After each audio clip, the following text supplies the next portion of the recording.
My mom had me at 15, and my grandma had her first child at 12 and was married by 13. It says true love like a man that will steal a car to take you to a new state. I finally started to feel good.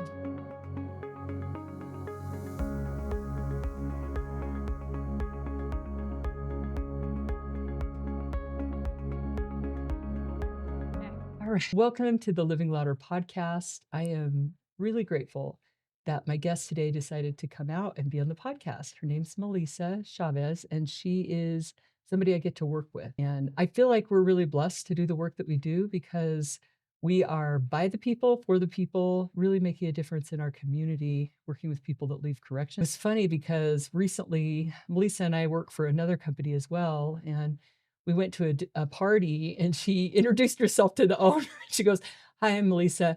I like to work with gang members." And he thought that was funny. And I said, it's not funny. She's telling the truth. I work well with that population. Yes, you do. Well, thanks for coming, Melissa. Yeah. So yeah, I remember when I met you, like the first time in person, we actually drove up to Halfway House in Ogden to Nuke.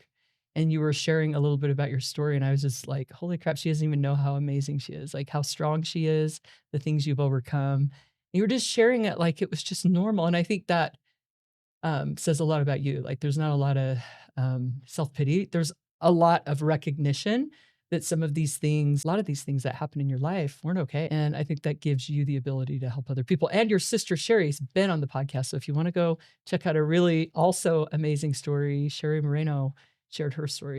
So yeah, I appreciate you coming out here, and it's kind of nerve-wracking sometimes, but I want to just have a conversation and kind of hear what your life was like growing up. You grew up here in Utah, much different than my life. You know, that's what I'm learning. The people I work with, I'm like, wow, so strong, like having to climb out of some pretty tough situations that kind of were generational for you. Like when you shared your story, I'm like, oh my goodness, your mom had a pretty tough go. I think even your grandma had a pretty tough go. And you brought recovery to the family, and now you're just changing lives. So. Right. I did. Yeah. So tell me what that was like for you. Like you grew up in Utah and what your childhood was like. So yeah, I was born and raised in Utah, and I was raised with a single mom. How old was your mom when you were born? So she was 15, Mm-hmm. and that was really hard. How old was your grandma when she had her first child? 12. 12. Just a very young family. Right. My mom had me at 15, and my grandma had her first child at 12 and was married by 13. What's crazy is recently I was at my mom's house, and my mom pulled out some pictures.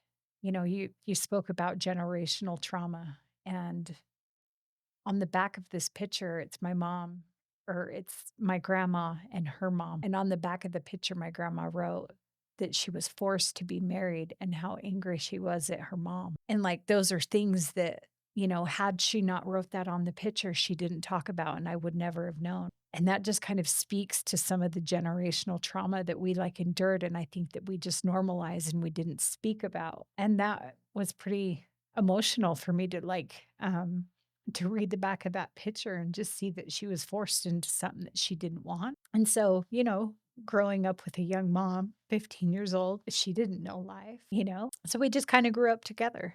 Sure. So I was the only kid for the first 7 years. And then she got pregnant again with my sister, Sherry. I was so mean to her because Sherry had a father, and I didn't ever have anybody that wanted to be there or be present for me. And so here she is, she's got this guy that's like doing these fatherly things for her. And that was just so foreign and new to me. Shortly after, you know, Sherry's third birthday, um, he began molesting me. That was really hard for me because Sherry was treated a lot different. And I was 5 when it started. So even before she was born. I don't know why 3 is significant right now. It's something that must have happened because 3 jumps out at me. I don't know, but yeah, it was really hard for me because he was mean to me in the day, but then coming in my room at night. And I had no So idea confusing. that that wasn't normal until 4th grade when I started sleeping over at friends' house and their fathers didn't come into our rooms at night. We would go to the store, or, do something as kind of like a family, and Sherry was treated different. She was almost like treated as like a princess. And so that led me to just hate her, Yeah, just really confused, Him doing that to me didn't stop. It happened for a good 6 years. goodness. Your whole childhood. In 4th grade, that's kind of when I started to put together, why is my friend's father's not coming into the room and doing this? And so I decided to be brave and say something. We lived in Copperton, just a little town. Everybody knew everybody. My mom was the town bartender, and Kenny, the guy molesting me, was going to be a famous baseball player and was just so loved by this town. So when I said something, I wasn't believed. And that spiraled throughout like my life. And I'll get into that. But my mom didn't believe me. Like moved me upstairs in her friend's house, thinking I guess that would make it stop. Unfortunately, it tells me that she knew something was happening. I mean, she may not have wanted to believe it, but if she moved you, Right. she knew something was happening. And I'm not, no judgment. She was probably very broken herself, Right. but you were a child Right. and very invalidated. And Right. They moved me upstairs, and I remember like I'm gonna tell someone. And so I told my 4th grade teacher. Later in court, when everything finally came to head, that lady was his girlfriend. oh my goodness, Yeah, she showed up in court, and that was the one person that I trusted to tell. There was a lot going on at home where I just didn't feel very safe. sure. I've always kind of been very independent. I'm going to figure things out. Anyways, we, get to around my 11th birthday. Now he's no longer living with us. My mom and him split up maybe when I was like 8, 9, Mhm. but he would still be our babysitter while she went to work. Mm. On some occasions, he, you know, uh, would come over and use the excuse of Sherry. Yeah. I want to But see Sherry, right? right, right. And so, he would gain this access to me. You just kind of like start, stuffing, like these situations just in, this invisible backpack, and just keep this is life, right? Yeah. So we get to my 11th birthday, around my 11th birthday. And I remember this night because he had stayed over, and that morning he was trying to touch me with Sherry in the bed. And whatever happened, I remember going to the bathroom when it was done. And it was the first time that my mom like caught him, and she flipped out. It's around the time that we reported everything. I say that because I mean, it had been happening this whole time, and I was saying things, and it just became probably the way that even my grandma felt. You just kind of you Accept it. so now I'm believed. Here comes the court case. I remember in the court, oh man, they just tried to really make me out to be like if this would like if I was screaming this type of attention. How old were you? 11, Oh, and oh, yeah. You were really asking for it. Oh, what in the world is wrong? yeah, I'm yeah, sorry. That's just horrible. yeah, Or the defense attorney. I'm right. surprised they allowed that. Oh, that was like one It's a of the different hardest. world today, but then I'm sure. Right, right. But I just remember one thing about me is like when it's wrong and it's wrong, I'll stand. I know you will. I will make a stand. And I did. And I took that stand, and I was like, you ain't going to tell me That this is that okay. all No. these things happened. And I stood to that prosecuting attorney. And by the grace of God, it all played out. And he got 18 years for what he did to me. Thank goodness. Yeah. I'll never forget some of the situation or some of the conversations that my mom would have with like individuals from that town. Are you sure she was telling the truth? And you know, um, I had to stand that alone. And for years, I was trying to just, hello, something's not right. My mom met my dad. I was 11. Court's done. I want to ask you how that impacted Sherry, that her biological father, and you may not know. I don't know if you and Sherry have ever talked about that, but your sister's biological father sexually abused you. That must have been confusing for both of you. Like, how were you angry at her? Was she I was absolutely angry. Like there was so much hatred, but it wasn't her fault, of it course, but you're wasn't a child. her Yeah. fault, right? But it wasn't until I had my first child that I realized all of that anger was never it was displayed. It was never for her. But there was a lot of, like praising to her, and I was kind of shunned and kind of had this it was just a different dynamic. It was very she was paraded, and that hurt my feeling. But again, that wasn't her fault. No. Your mother, was she using drugs yet or alcohol? Yeah, she was partying in those days, being a bartender, drinking alcohol, doing cocaine. She didn't do meth until 32. But you're so it sounds like she also struggled with codependency because she wasn't I mean, sh at a young age, right? She gets Right, pregnant so young, and then right. your biological father goes to prison, and then she meets or actually not your biological father, that was Sherry's biological father. You didn't know your biological father. Is that right? We knew who my father was, but Uh-huh. my father was stuck in his own addiction, Okay. and I was never sought after. I remember being young and, like, almost playing, like, this fairy tale in my head, like, I wish that somebody would come for me. Maybe he didn't know that he had a daughter, and because my home life was, difficult, I was just kind of wishing for somebody to come and, you Save know, you. Yeah. save me, right? Around 9, that's when, like, that kind of fairy tale was, very just real to me, and I, started asking questions on who my dad was, and, my mom, introduced us, and, so now all of a sudden I've, got this guy that, I look identical to, Hmm. and he's just broken and addicted to drugs and is not responsible. I think that my mom was 15, I think he was 16. I think it was just one They of were just those kids, yeah. kids that had no idea what they were doing and they had no business having a child, and I'm the product of that. They're And kids. you're growing up with your mom, I mean, she's goodness, she's young Yeah. and you're young. So how what happens when your stepfather comes into the mix? I really tried to push him out of the way and do everything that I could to just try to make him leave because that's kind of what we were used to, right? And I was also really kind of confused at first because, like, how are we going to play house now? I'm 11. Am I supposed to call you dad? The other one Yeah, is dad? Which one's the real right, dad? right. And Right. I'm just kind of like, again, I lost it all my identity. I don't, Know who you are at all. period. Yeah. Like life is just lifing. He was different. Oh, Murphy was different. Yeah. You know, even though I tried to push him out of the way, he didn't budge. And he really tried to present like, like boundaries and consequences and things Tried to like be a that. parent. Yeah, yeah. And that was, my mom was a good parent. I love my mom. Yeah. And She did my the best mom she could. also did the best that she Oh, yeah. could. Her mom was 12 when she had her. I mean, there's no judgment here. Right, right, Yeah. right. So, yeah, but this was the first time, like, I think that it those experiences of being able to have a two-person household Mhm. and, like, It's healthier. healthy. Yeah, healthier, Yeah, period.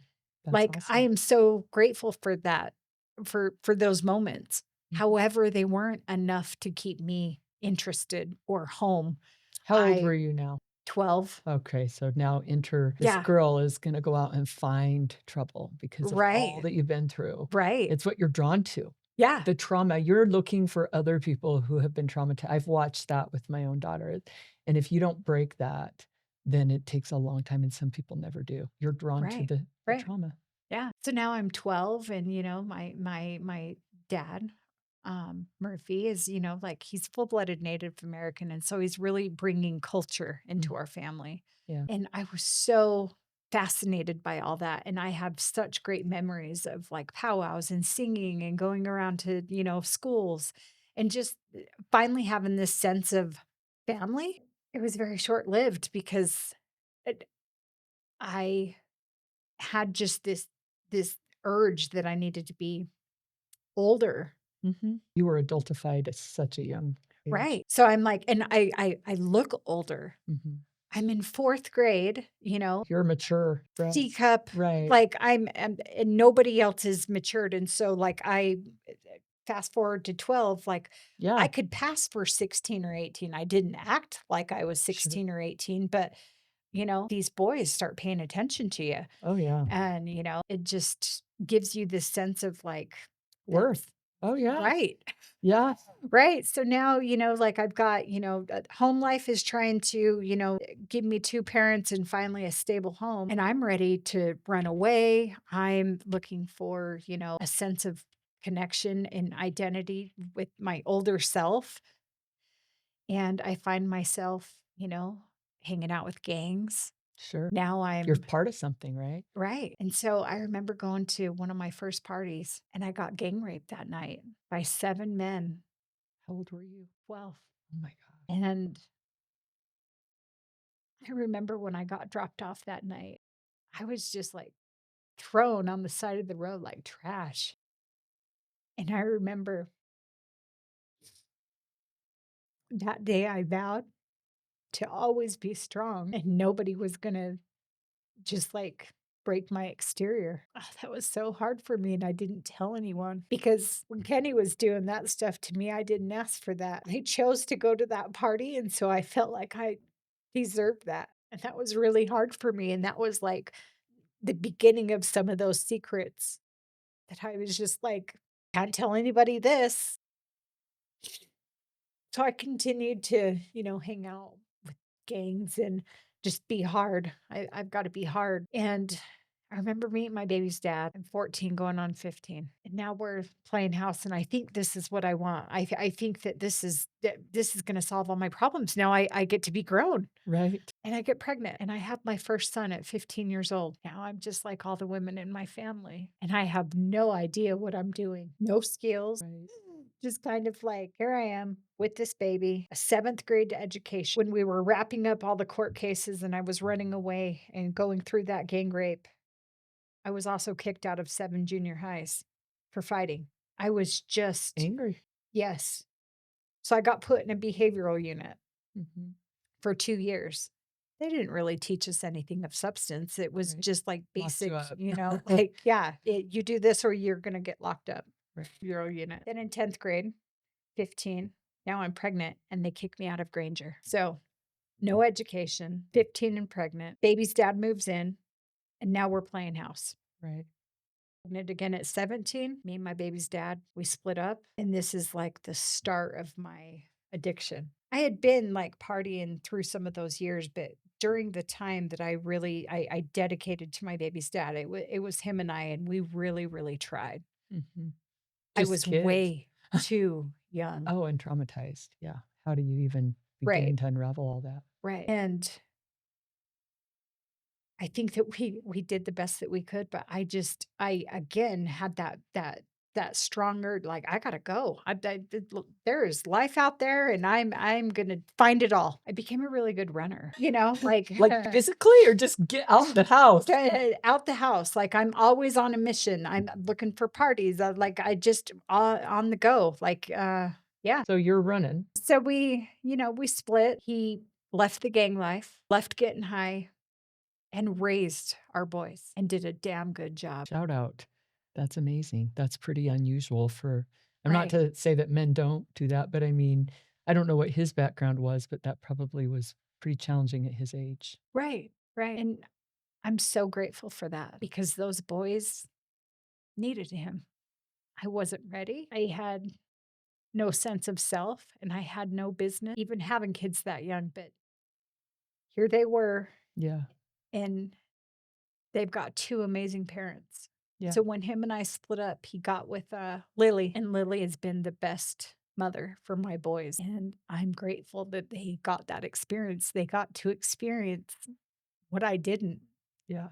A two-person home that gave them all the love. I wish that things were different today and that they would know that I loved them with all my heart and my addiction was just louder than love. I'm grateful for them having Alicio and Lily. Yeah. So now I'm off running again and single. Meet this guy in prison, Antonio Mashenko. I'm 18 and I'm just fell victim to the game. Yeah, I'm sure.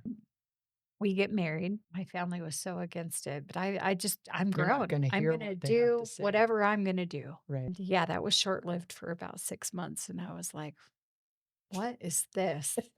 Divorce. Yeah. Now, here I am, still partying, just kind of, just I get pregnant again with my daughter, Graciela, and was unexpected. Yeah, I was just partying with her dad, and I was the dope dealer. We decided one night that we were, going to be together. And it took one night. And now all of a sudden we have a baby. Yeah. It happens. I can Yeah. relate. Yeah. And he goes to jail. I've got, I'm still raising, like we're co parenting with my two boys. And now I've got my daughter. And I meet Juan. Mhm. So Juan is another relationship where I think that I really wanted to try on just kind of being a family. Mhm. So he, helped me to raise Gracie. We get married. He gets deported. I moved to Mexico. Shortly after we, came back to Texas, he crossed illegally and it wasn't enough. I got that itch again. I don't know what it was, but all three of my kids, I got them to like 3 years old. And then it was like I had to go. I Mm. had to go party and be on the streets and I don't know why, but Mm. I got all 3 kids to 3, and Mm. then I took off. I told Juan, "I'm gonna go on vacation for 1 week, me and Grace, to Utah to go visit my parent," and I never went back. One's like, "Hey, hun, where are you?" Yeah, yeah. Oh. I came back and her dad, Gracie's dad, biological dad, got out of jail, and my addiction was just, hard, and I wanted to be able to run the streets and not have children hold me back, and I didn't wanna be responsible to anybody but myself. I was very selfish. I didn't care about who I was hurting. It was just my only mission in life, to this point, was a party. Mm. That's the only. Oh, to numb out, to forget. Right, Yeah. right, and so, like, that's what I mean by, like, running, like, I was just, like, always on the go and just Yeah. yeah, my life was chaos. I created chaos. I yearned for chaos. That's the only thing. That's where I felt comfortable, right? I gave Gracie to her dad, and my daughter was raised from 3 to when I picked her up in Mexico at 17. Mm. In Mexico again, I thought this is, like, thank God for her dad because I couldn't raise this young child. Yeah. You were a child still. I mean, you started so young. You were pretty much stuck at a very young age emotionally. Yeah. I'm, now just kind of partying and I met this guy in Vegas. We took off to Vegas Mm. and we got back to Utah and I remember he was like, "Come out to Colorado." What do we do? You steal a car. We're going to Of Colorado. course. So we got a, car full of dope. We got, my sister's friend with us. And Mhm. I'm a little over the age of 18, but I'm not even paying attention to like how old her friend is. Her friend's mom calls the missing person Mhm. hotline, I guess. And so we're picked up in Colorado, Mm. taken into jail, and I'm picked up on, some charges in kidnapping. Oh, goodness. That's a rough charge too, Right. if it sticks, right? Right. Right. It didn't. Okay, good. But, that's where, like, one of my criminal cases came in, and they got me for going over state lines, in this Yeah, vehicle. that could have been a Fed kidnapping case, and they'd have laid you down. Right, 20 years right, on that one. right. So, they didn't, but I sat in jail for, quite a while and then got back to, Salt Lake, and I ended up going back to Colorado or no, wait. When I got out of jail, they hadn't approved the interstate compact yet to go back to Utah where I was from. Right. So I met um, my child's father.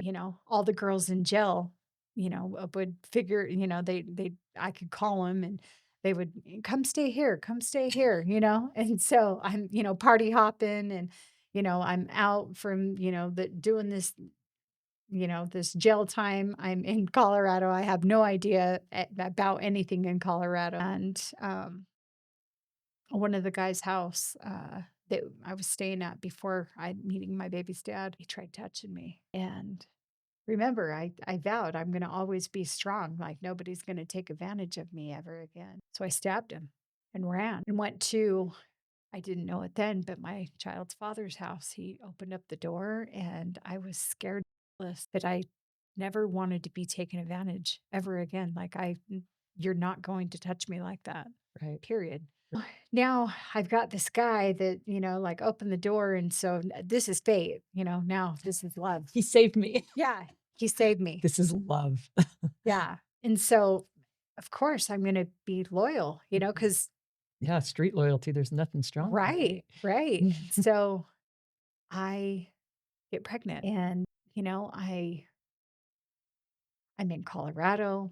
I'm now pregnant, 24, 23, 24, and I'm on the run. Did the guy that you stabbed report it? Yeah. Oh, dang. I would think he probably wouldn't want to report it, but he Right. did. Okay. Yeah, he And did. they only got one side of that Well, story. Yeah. well, I was, I told Sal, take me to check into probation because I'm still trying to go back to Utah. Like you know what I mean? And so when we pulled up in the parking lot, that guy's truck was in the parking lot. Oh, so you're like, uh-oh. Well, I didn't grab any of my things. So the paperwork of like where to go check into probation, and Right. he had all of my stuff. And so he was there. And I was like, I can't check in.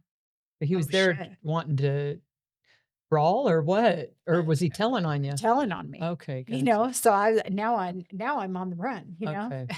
Got you. Yeah. And so, and my baby's dad, And you were pregnant at this point. Okay. right, right. So newly pregnant. And so now what do we do? Now Fugitives. he packs us up and, like he also steals a car. And now all of a sudden we're in Indiana. Yeah.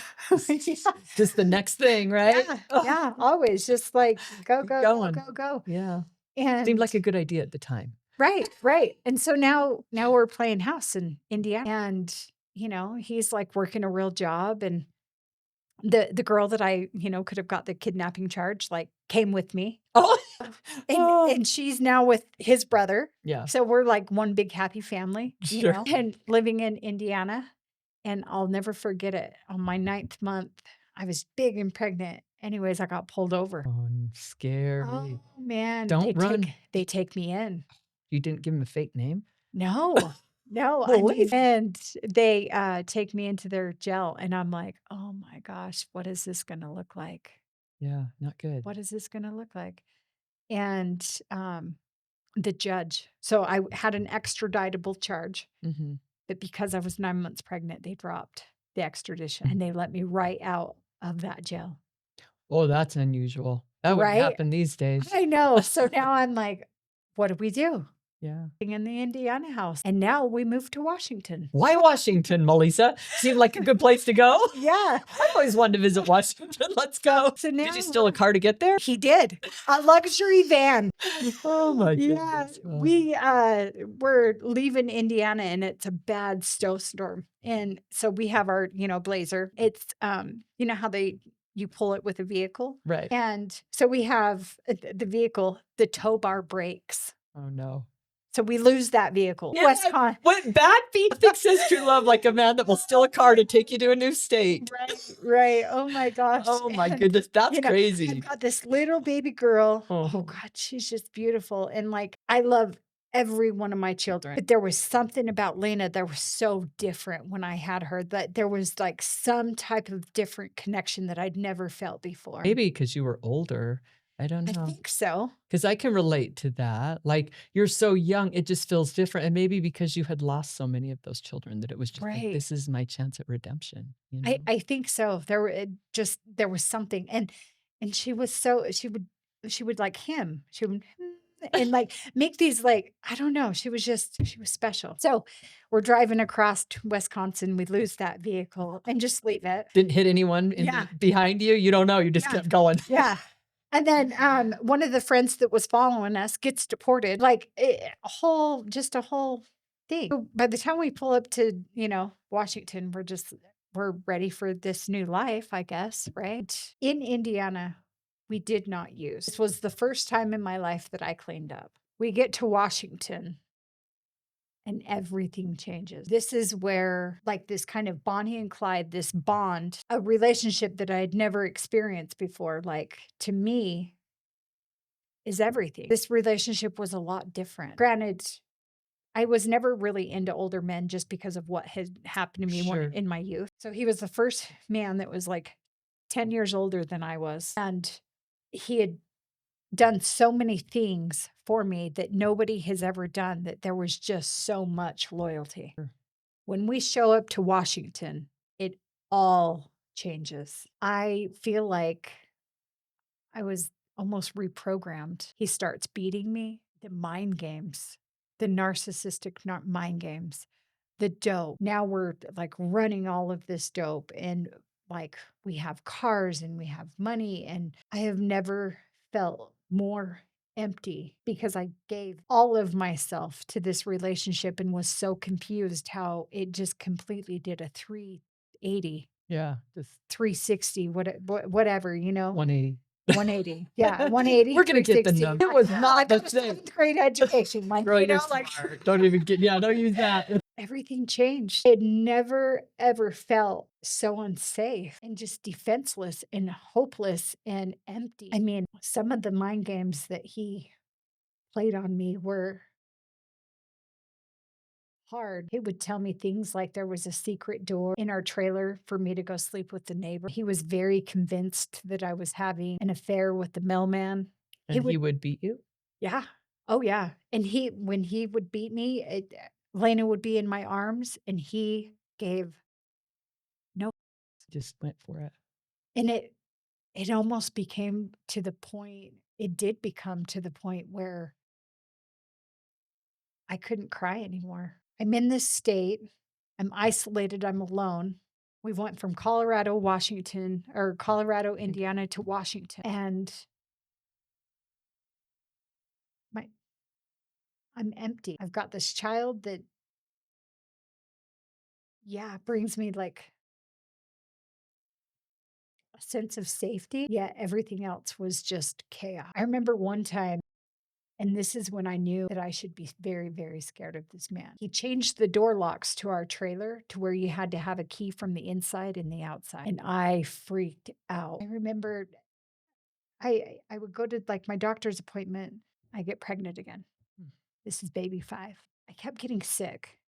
And I didn't know what was wrong with me. And we went into the hospital and they were like, have you done a pregnancy test? No, why would I do that? Like, I'm skin and bones. There's no life in me. I've got this baby. Like, I've got bruises. Like, you can see clearly I'm not okay, right? Pregnancy comes back pregnant. And I'm at probably one of the worst stages of my addiction. I continue to use. I've got just me and my baby. And I'm granted, when I'm with Lena, I am not allowed to ever go anywhere without Lena.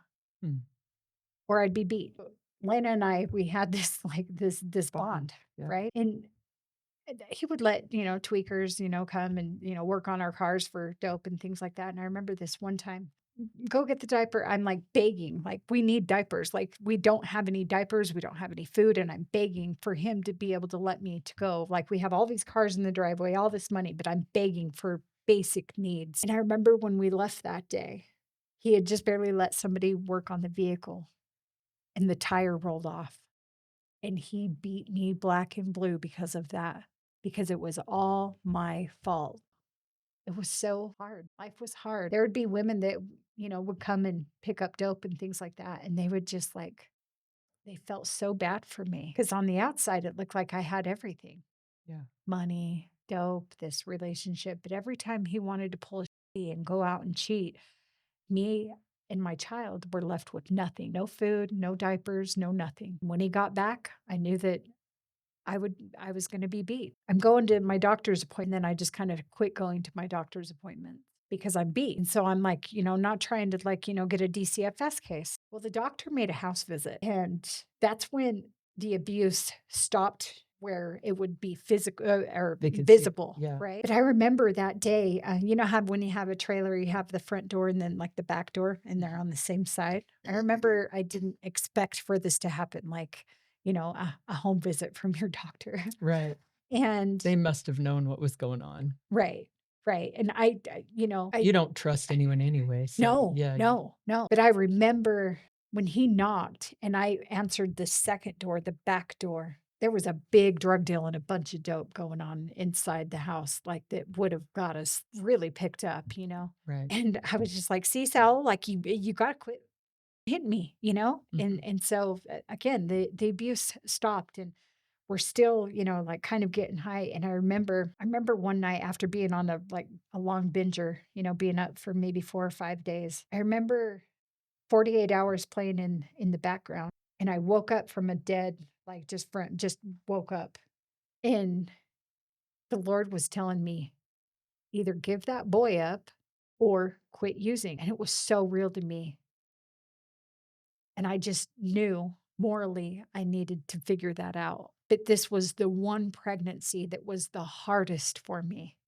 because I had experienced so much trauma, Sure. and I quit using. Wow, that's not easy. I've worked with so many women who have used through their pregnancies, and people can say, "How could you ever do that?" Oh, the pain and the sorrow that people feel, and it's not even a choice. That's a Right, miracle that you were able to quit at that point with right. all that you had going. Wow.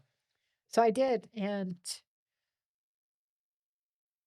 it was probably one of the hardest things that I've done because I couldn't numb out. Right. I had to face this abusive, narcissistic, empty relationship and just lived in fear every day. We ended up moving back to Utah, and this is where now, you know, the family, we're all using together. We had all been using together all these years. Your sister and your mom and pretty much Mhm. everybody. Yeah. But now that I'm back and we have, Kids, little ones. kids and like, I've been gone for, a number of years and just trying to like Was Sherry running the streets? Sherry was running the streets at this point. Yeah. Mhm. With Saul and coming back to Utah, it was such an eye opener to me how reprogrammed I was and just how timid and quiet and submissive, Mm. which is anybody who knows me. Yeah, I was gonna say, Not my no, character. you're I pretty even tough. found myself, right? Like, or I remembered who I was. Right. Cause yeah, when I made that vow to myself when I was 11, like at all costs. Yeah. Right. So my family's seeing what's going on, Right. The abuse. but nobody says anything because dope. Oh, he's the dealer. Yeah. Right. So I've got these 2 kids. We're off the hook. We're just freaking meth addicts and, the families, we're just all kind of getting high.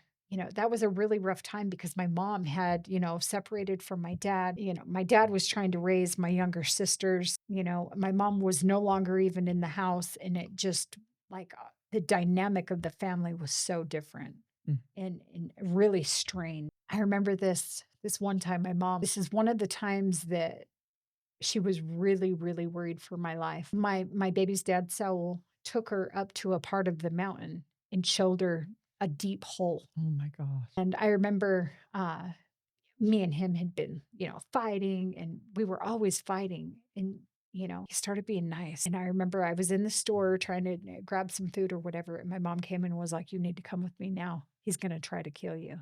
And nothing happened, thank God, but she did get me out of there. And yeah, it was one of those times where, like, I knew that that could be real. It was a matter of time, like, him and I were not good at all. We ended up moving into one of my friend's house. Was it scary? I mean, did you leave him at that point? No, Not we yet. not Still were yet. together. We were still together, and Um, we moved into my friend's house, and I remember I started my job, just a little telemarketing job. Still not much experience like with jobs yet, but so I'm, 25, 5 kids, deep addiction with the baby's dad, and he rapes my 15-year-old sister with my 2 kids present on the bed with them. Around the time that we came back to Utah, there were certain things that he was doing that, again, you don't cut off your dope supply, and so you don't say anything.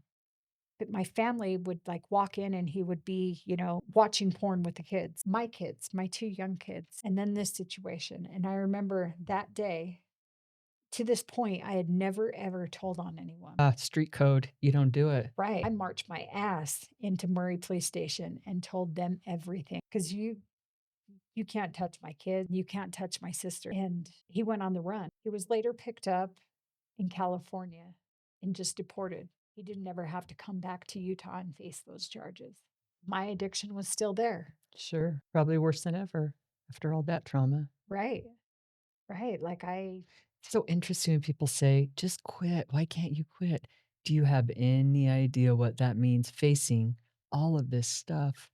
I still think you're one of the most amazing people for doing it at some point, which we're gonna get to, like, yeah. what it took for you to fight your way out of that. Yeah. Yeah. So I had Mauricio in 2005. So in 2000, dad's gone. I'm running the streets. And now I am leaving my two young children that don't have the privilege of having a father with anyone in my family. And when I would take off, I wouldn't take off for a day.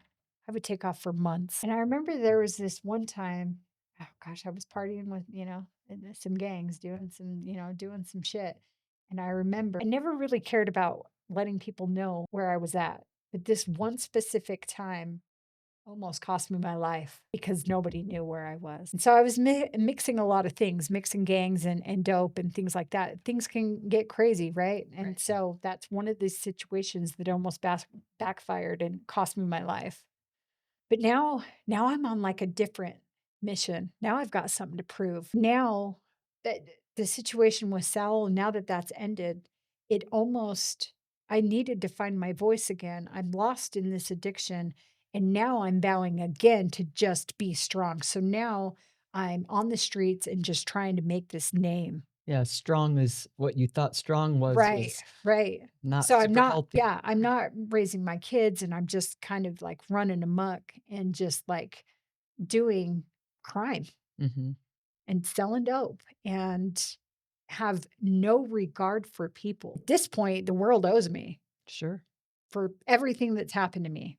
Mhm. Like no accountability, no integrity, just like if I want it, I'm taking it, period. And I, tried on a few relationships, after Sal. Now I became the abuser. There was traits that I now have in some of these, Well, because relationships. power, right? You're like, Right. "I'm never gonna be powerless again, and my power the way I have power is I'm gonna abuse you," which is Right. what Right. you've been shown, and now it's what you're Yeah. yeah. Yeah. And I remember around this time, like I just barely got a house in Midvale, just running amok, selling dope. Kids are in and out, even though I have a house. And I remember waking up one day and like almost died. So back when I had Mauricio, I Mhm. got my tubes tied, but I didn't heal correctly Mm. because I was abused. He beat me bad and I didn't heal correctly. And so years later, a few years later, that beating led to me almost losing my life. They had to do an emergency surgery on me Mhm. and remove part of my right side. And then I've, got these boyfriends that are just kind of in and out. But now I'm the person that has the house and has the dope and these, like freeloaders are just coming to hang out. But that's my worth, right? Like that Yeah. as long as I've got it all, come along, now I'm gonna, like leech off me. Gosh, 2007 to 2012 was probably the worst years of my addiction because now it was no longer about the party. It was the power. If I didn't use, I could not get out of bed, Were you using heroin? No, Just meth? just meth. Okay. I've never touched heroin. Just a 17-year meth addict. Well, that's solid. Right, right. Yeah. With not And you were IV using too? no, no, Wow. I've never IV Wow. used. Good for you. Yeah. So, But you were using all the time. Yeah. oh yeah. Our favorite things to do were steal cars and smoke dope and driving down the road. Like we love to just commit crime and Use drugs. Yeah. use drugs. Right. But again, it's now the addiction. The dope is no longer like there. It's now where like we're fighting to stay high. Right. Because you build such a tolerance that there's nothing anymore that gets you high. Right. Right. Right. And, like, if you don't chase your tail and keep up on the dope, save your money to buy more dope, like, it was coming to an end. And so now it's like I'm fighting to just even keep myself high, not even keep others high. 2007 to 2012 are probably the worst years of my addiction. I did the most, like, there was no, all of that was all my choice. Nobody was beating me. Nobody was, it was just the worst. The worst. In 2012, during July 4th, yeah, my house was raided. They took, an individual from my home and charged him, but later that charge would come back against me. So they didn't remove me or the children, and they should have. Yeah. And that also comes to play at one of my first court dates. So I'm running amok. Now I'm in California. You're running, trying to get away from it Right. all. Yep. Yeah. And Did you have your kids or did you leave them with family? left him with family because that's what I did best. I just, Take off. yep. And I came back into town, into Utah. I didn't last that long in California. Stole a car, came back, and the day that I came back was picked up. And that was October 14th of 2012. And I remember sitting in jail. November 2nd, I had my court date with Judge Stone. And I remember Judge Stone saying, why weren't the kids removed? During all these years, whatever I did to my children, I did. But to remove my kids, no, nobody's taken my kids anywhere. Right. And I remember like just sitting in the courtroom and being like, what have you done? The reality of that. Yeah. It just like, I It was hit like, you. holy, what did I do? Like, wait, hold on, never mind. Like, I'm just kidding. Yeah, Like, let me undo all that. I want my Yeah. kids. Don't take them. Right. And so that was so one of the hardest realities that I've ever had to date. Like it's so like November 2nd. I will never ever forget it. They let me out of jail and I begged my sister Abby, I just got to try to stay clean. I've got to go into treatment. And I've never done treatment. I've only been Wow. sober one time in my life Right. with my son. Like there was a few, I mean, I guess even with my first son, my first kid, there was a little bit of time, but Mhm. not much. And my criminal history also didn't disrupt a lot. Yeah, you didn't get any big enough charges that they'd locked you up for any period of I time. was always in and out. Like I have like 98 bookings. Like I was just like that. Yeah. Like I was always picked up but let out. But none of these charges, like they And I don't got 7 care. years for paperwork, man. Right. I mean, I think that there was only like 2 times that I did time. Right. You never went to prison. It's always little county jail stints. Right. Yeah. Right. So November 2nd, get out. And I'm just like, the judge is like, now I know that they're not removing the kids. And they're like, you need treatment. So beg my sister, she lets me move in. And that was hard because me and her boyfriend did not get along. I'm new to sobriety. Right. So I'm edgy. I'm new to parenting, Right. and I'm trying to like navigate in a home where, they have their views and opinions and they live a certain way. And I'm, jobless, Yeah. new to sobriety, and I'm just trying to like make it. And oh man, by the grace of God, like I made it through some really hard times until January or December 27th. Finally, I entered Odyssey. I had no idea what I was in for, but I just knew that I had a long run and I was tired. Yeah. I was tired of running. I was tired of my addiction. And I don't know. I don't know, God, what are we doing? And Wow. so I went into the parents program. I remember one of my good friends, Jenna, she brought me the kids to come and see me. So when my sister would go to work, her boyfriend was doing all different kinds of things to my kids, like only feeding them pancakes, not letting them, have privileges like other kids in the home. So I remember they came and seen me when I was in treatment. Like, oh, the staff put it in the shift notes, and then we did an emergency move my kids in because usually the parent would kind of acclimate to treatment first Right. before bringing the kids in. My kids moved in the first week of January. This was the first time that I had no idea, just scared and afraid on what this is going to look like. I've never parented really any kids. They're Right. 6 and 7 years old. They've been exposed to nothing but gangs, dope, Yeah. trauma, chaos, neglect, Yeah. abandonment. They couldn't rely on me. And now here I am, and I'm in treatment. They're in their own little treatment, right? I have no skills, and right away I'm bordered, which is 21 hours because I forcefully grabbed my kid. I'm 2 days into treatment with my kids there, you know what I Yeah. mean? Like, their 2nd day living there, and I didn't know that that's not how you, Yeah. like, I'll deal with the problem. Well, you don't deal with it that way, right? So they gave me 21 hours and I was like, oh my God, this is stupid.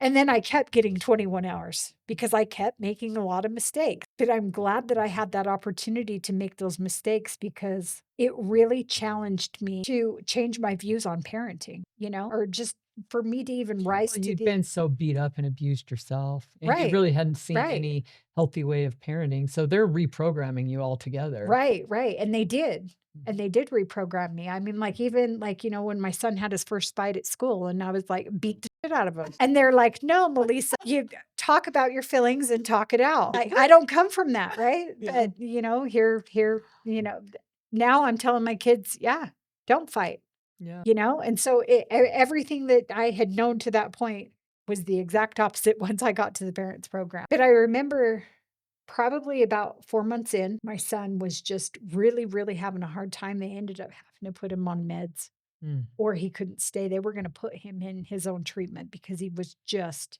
angry. Sure. My daughter's, like, going through her own, stuff, and just very polar opposite to Mauricio. So my daughter, Santalena, she's yeah, and we're just trying to make it, this little family unit with all these new skills, and they're looking at me like, "So when are you gonna, leave?" Like, Yeah. or they're trying to figure out if this is even real, Sure. I've got my boy on meds. I'm really trying to work on it with my daughter who's, having a little bit of suicide talks and things like that, which nothing came of that, but it was just very two opposite spectrums, and then there's me and my own You're just a kid with all this trauma that you're trying to work yeah, through. Oh, yeah, wow. and about 4 months in, I'm like, I still am unsure, and I remember just, some of the things that they would say, "Trust the process," and things like that, and I just kind of really surrendered to that. There was a big group that we had where we had to hold each other accountable, and they did a trust line, and in this trust line, you would line people up as you trusted them, and I was at the end of the line, and I vowed that day that I'll never be that person at the end of the line again. And still to today, just that commitment has stayed with me. That day, I vowed to accountability and integrity at all costs. It's literally changed my life, but it was that moment 4 months in. They keep trying to tell you these things, and I bought in. You bought in. I bought in. And I remember when I bought in, and it just into my own program, and if you can Right. do that, it's a game changer, Right. but not everyone does. I mean, we work with people every day that won't Yeah. buy in. Right. Right. They won't buy It'll in. change everything if you'll just buy in Yeah. because it wasn't working the way you were doing it, but it's a total shift, and it's so hard. Yeah. And coming from where you came from, I am amazed that you bought in. Yeah. What do you think? Do you think it was God? Do you think it was desperation? You were beat down? Like, what I just just, I don't know, but I finally started to feel good. oh, you were drinking the Kool-Aid. You felt something Yeah, different. You're like, "Wow, I never felt this before." and mind you, I didn't have, like, a lot of employment history or even education, but now kind of embracing this new persona, if you will, things started to change for me. I became a leader, and, like, I started to be shown that I have qualities and, like, self-worth, and, like, I was needed, and, I was really good at this program, and I Yeah. believed in it. And so then I started, like, holding, others accountable, and my parenting was going better, and, like, yeah, it was meaningful to me. So, I I lived there for a year, Mhm. and then I did 2 years in outpatient. Oh, When I moved out, I moved into Odyssey Houses Sober Living, and I just couldn't make it financially because from me not having my other children, the garnishment happened, and they were garnishing me at 60% of my oh income. my god. So I couldn't even afford the $800 rent because I just had a little laundry job.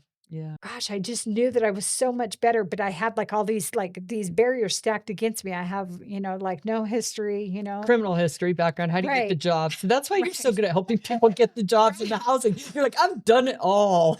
Yeah. Because 'Cause you're the best. Like, you're amazing at it, but you're like, "Oh, yeah, they need this, and" like, I call you up whenever I've talked to someone, I'm like, "You don't have a job?" And you're like, "Oh, yeah, this is how Yeah. we start. This is what we do." Yeah. Yeah. So I got accepted into Lifestart Village. Okay. Wow, I didn't know that. And so phase one. Mhm. And this was the best opportunity for me because it gave me a community where living in phase one, it was $130 a month. Yeah. And I'm on food stamps. I got this little job. I have no car. We are making it in the snowstorms, no, that to and from Bus. treatment. Yeah. Yeah. And is all I know is I just got to keep doing the work, Yeah. even when it's hard, right? So I get a waitressing job because then they can't take my tips. And Yes. that's how I was able to survive, Right. And then I remember I got the opportunity to move to phase two. Holy shit, I was scared. I called the landlord crying, I don't know if I can do this because to this point I've been able to like manage and I've now made enough money to where now they took the food stamps away from me. And this is what I hate about the government. Right. You need some of those services, but then you make too much and you drop off and it's not even enough to live. Right, right. And like, how does this even qualify? But I became dependent on that. Mhm. And then when they took that service from me, I was scared shitless because the only thing that I knew, I don't ever want to be homeless or lose my kids. Right.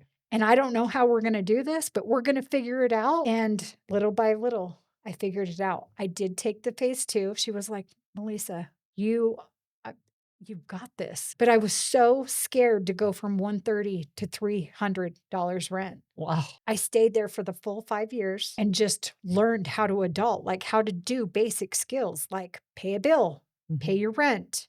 My grandfather, before he passed, lend me $500 and I took this $500 and got my first vehicle. And I was so proud of this little PT Cruiser. It was ugly as shit.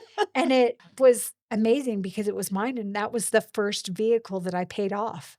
Wow. Everything that adulting and paying bills like led into bigger and better things for me, Yeah. which I'd never experienced. I remember my good peer when I was in the 2 year, that outpatient for the 2 years, Damon Harris. I love that guy. I don't know where he's at. Shout out Damon Harris. Yeah. Gave me a chance to be part time staff at Odyssey. So he hired me. Mind you, I was doing the waitressing because the tips. Right. I took the risk, made the garnishment happen, and still worked at Odyssey. Yeah. I just barely, graduated my program, started working with Odyssey, and just really tapped into helping individuals and being the best support staff, signing up for any shifts, Mhm. taking people to the methadone clinic in the Whatever morning, you gotta do. whatever you got, Yeah. like give it to me. I'm hungry. I'm here. Right. And for a long time, it kind of became my identity. Right. So now I'm in phase two and I'm able to I'm off food stamps and like showing myself like I can really do hard things and I can do this without the state assistance and I can do this even with a garnishment. I get promoted to the support staff supervisor at the parents program. And that was probably one of my favoriteest jobs because it's near and dear to my heart. That's where I did my treatment. That's where my transformation happened. Right. I later took another position, a case manager position, and opened up a building called Mill Creek. And I loved that place too because they put some solid individuals. And that was the first time kind of in my career that I had like a solid work team. Yeah. And we just handled this building of like individuals, like 100 individuals from all walks of life. And it was camaraderie. It was like it was a very important role to me. Yeah. And that's where I met, one of my good friends, Anne. She was Shout my out best. Ann. Yeah, she was my best boss. I ended up moving out of Lifestart and moving to an apartment in Salt Lake. Again, now all of a sudden, like I'm paying full Scary. rent, like Yeah. oh, things are, opening up for me. And I end up, buying a house. I end up going back to work for Lifestart. with Okay. my good friend Heidi. She gave me an opportunity to just start part-time nights. I ended up, eventually moving to full-time, and I just loved it there. I loved our team. I like the fact that I got the opportunity to go back to the organizations that helped me learn and grow and just were so impactful to my life. Right. Yeah, Odyssey, I was with him for quite a few years, and I worked myself up to the program manager position. And unfortunately, Mhm. it didn't work out. I learned so much with that employer, though. Yeah. Shout And out Odyssey, saved your life. right, right. And we're so lucky because you work for us now and you have all those Yeah. skills, which is amazing. And I mean, nobody can ever take away my graduate status. No. Like I earned every bit of that. There was something that somebody once told me though, back in Odyssey. You're going to need to learn to be vulnerable, or things are going to continue to be in your way. Right. That's hard for you, isn't it? I Hmm. can understand why. Right, right. And so, Is this the first time you've shared your story in a public way yeah, like this? Okay. And in the beginning, you were just like, it was hard yeah. and you're killing it. Thank you. I was let go of Odyssey, Mhm. and big lessons there. Yeah. I will always have the love for the graduate status and all of the lessons is and the many roles and all of the individuals. But the one lesson that I learned the most was my identity became my job. And so when you strip that away, Scary. you're empty. Right. Right? Like so many individuals knew Melissa, but nobody knew the real me. And I didn't know that then until I, was let go. It was really hard for me because then who am I? And I had great individuals in my corner that like loved me, like Heidi loved me Mhm. and, gave me full time at Life Start. And that we loved it there. We loved those girls. We loved, the sober living. But unfortunately, that came to an end, when they hired a not so good person. Then I switched over to a few other, recovery programs. And then I remember there was this post on Facebook uh, from Manny. Manny Lopez. So Shout out to Manny, yeah, yeah. my business partner. I reached out to him privately, and then all of a sudden, Portia's calling me. Yeah. And we had a few back and forth conversations, and, I was able to be hired onto the Level Up team. And you have brought so much strength and power to what we're doing. We have the best people. I Yeah, really think we do. We wrap around people, your strength and your experience. And I knew that. I felt that. Like when I yeah, talked to you, because there were a few people, actually, I think like 15, 20 that hit Manny up. mm, But when I talked to you, I felt it. I was like, oh. And then the first time we met, when yeah, we went up to Nuke, I was like, this girl, her lived experience and her story is so powerful. And you have not disappointed.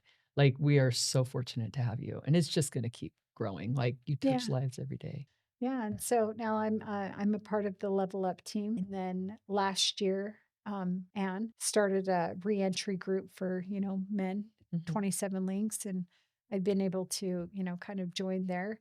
I love the reentry mission. Yeah. Thus, I like to work with gang members. How you Yeah, introduce yourself? yeah, Hi, I'm Melissa, I like to work with gang members.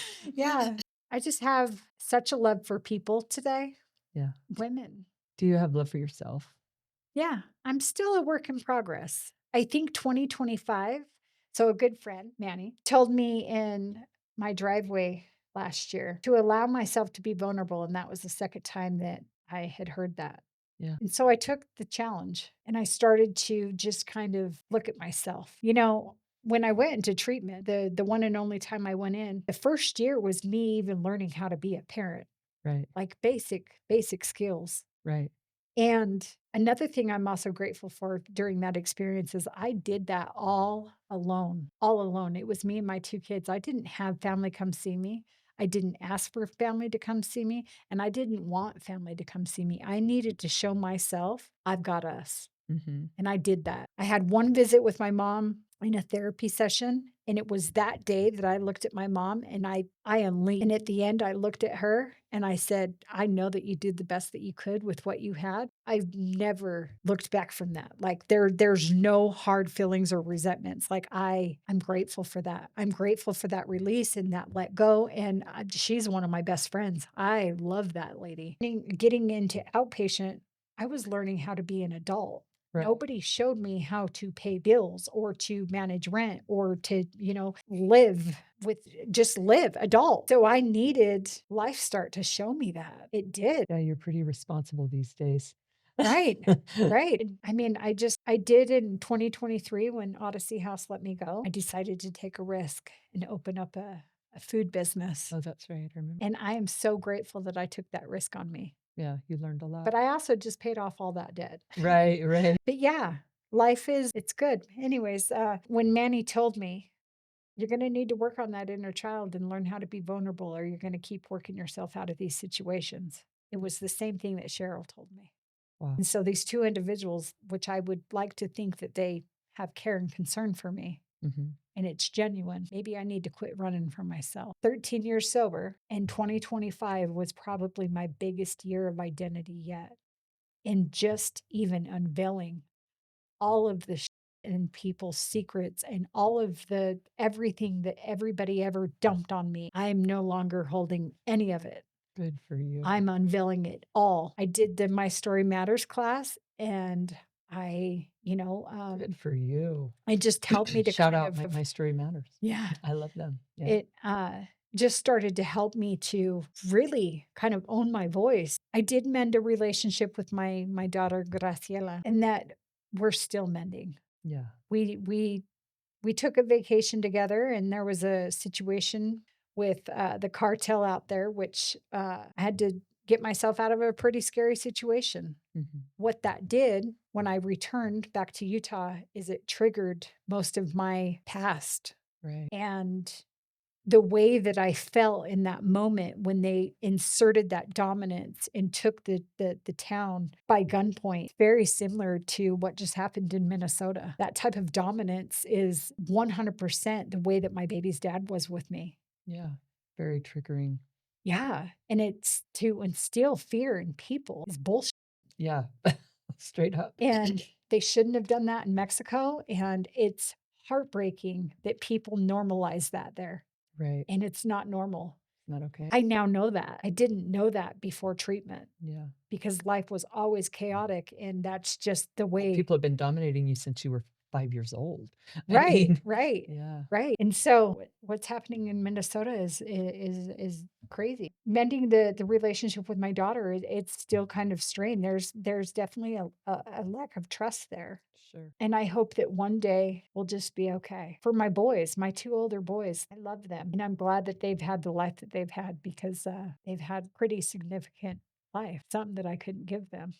In some of my identity work in 2025, the Diddy documentary came out, and I had such a body response to this documentary. And I feel it's important, and I feel like it's my duty as a domestic violence survivor for women that are voiceless, or even the world, to just know that when the video surfaced and he was physically grabbing her, is when the world started to see Diddy for who he was. Before that video surfaced, it was like she was lying. And I remember not being believed in many scenarios in my life. And sometimes the abuse, sometimes you won't have a black eye. Sometimes the internal is more than the bruises ever were. And like as a community, like I think we could do better even when there's no evidence, and support women that are saying things. Sometimes you won't have evidence, but I think it's important that we fight for the voiceless. I wanna invite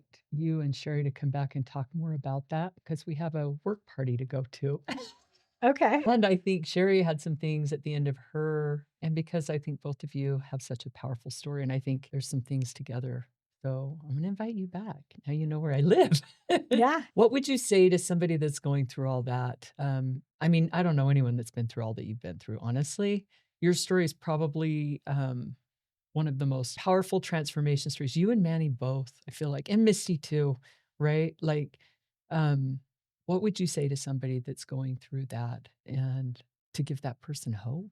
Like when you were in the thick of that and could not see your way out, like what would you say to somebody? Well, go to treatment and really surrender, because that's where I fully surrendered. I trusted in the process that there was something bigger than me, and something, my way wasn't working.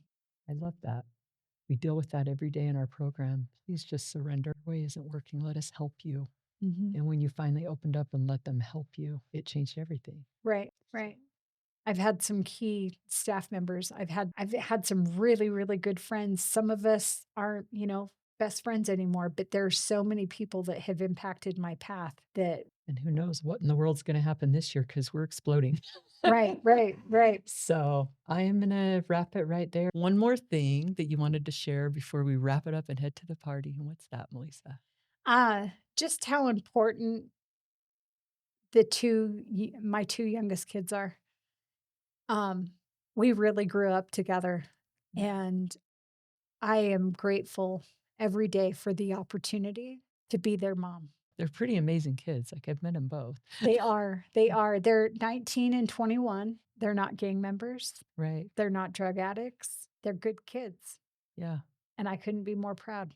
Sure. Thank you so much Yeah, for coming. thank you. How do you feel it went? Good. Good. All right. Thank you for joining us on the Living Water podcast, and we'll see you next week.